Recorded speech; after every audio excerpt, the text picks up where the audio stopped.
Welcome to Slaughterhouse Stories. I hope you enjoy the story I have for you tonight.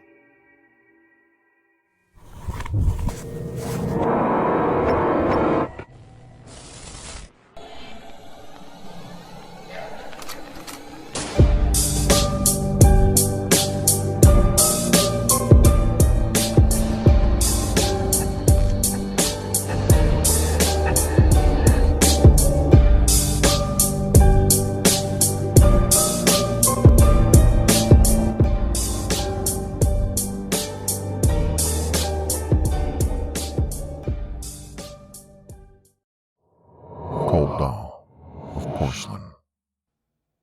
Dolls are perfect. They'll always be perfect. Whether porcelain or plastic, they're perfect. James wasn't perfect. Not to himself. Daddy, please don't. Cold skin, porcelain skin, unblemished skin. On his face. But beneath long sleeves and thick sweaters, the boy's skin was dark and twisted from when his father held too tightly. Mommy, I don't like it when Daddy touches me.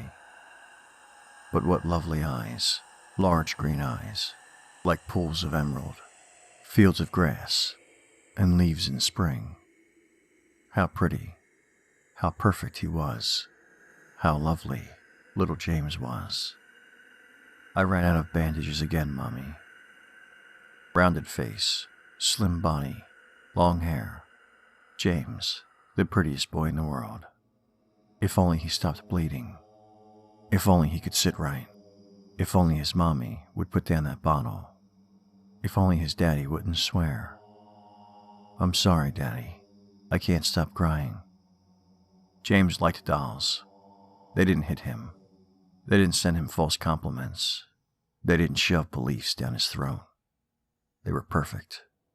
Even with round faces and slim builds.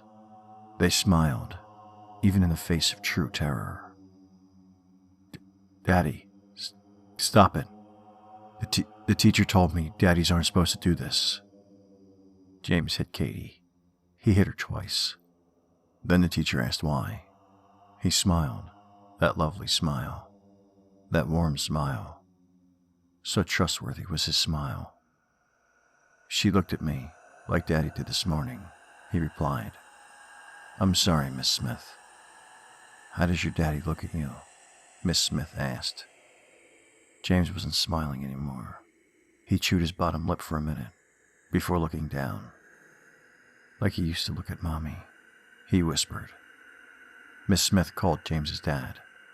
He didn't answer. After James didn't come to school for a week, the school board told her they moved. They told her they'd launch an investigation. James, after they asked him, told them he didn't know what they were talking about. The bruise on his wrist, he'd accidentally tripped and hit it against the table. His father and mother both loved him.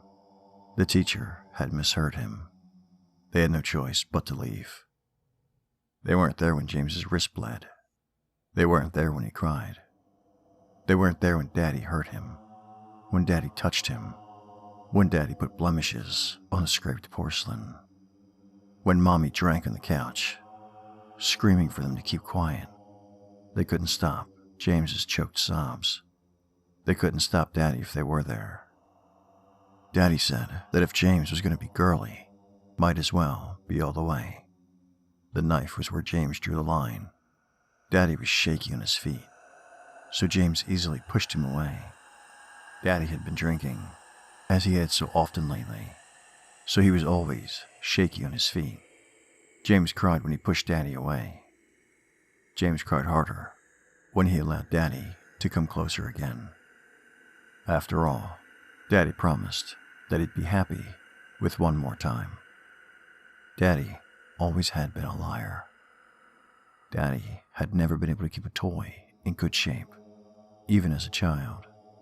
His porcelain doll, however, was beyond cracked. It was bruised. Its mind was crumbled. Its will was wilted. James, the darling little porcelain doll with such pretty hair, was more than bruised. Daddy made sure that his porcelain doll would never doubt its chill. He made darling James, who hit Katie and Ricky in the same hour, as lifeless as a teddy bear beside him. He made James, darling James, sweet James, cold and lifeless. Sweet James, with that smile on his face, shot Daddy twice.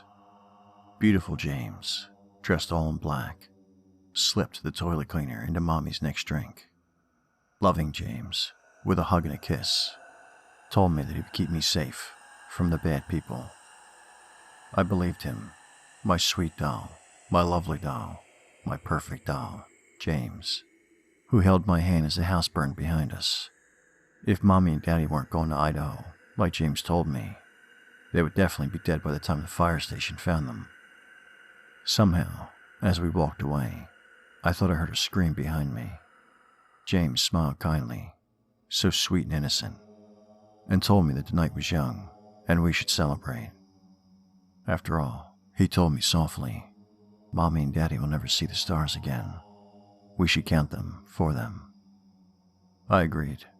After all, sweet James would never lie to me. Mommy and Daddy had always gone to bed early. That's it for tonight's story.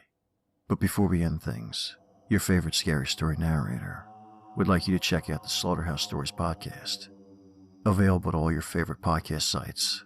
So download and subscribe. Be a listener, not a victim. And as always, thank you for listening. If you enjoyed tonight's story, please like, share, and subscribe. And until next time, stay spooky.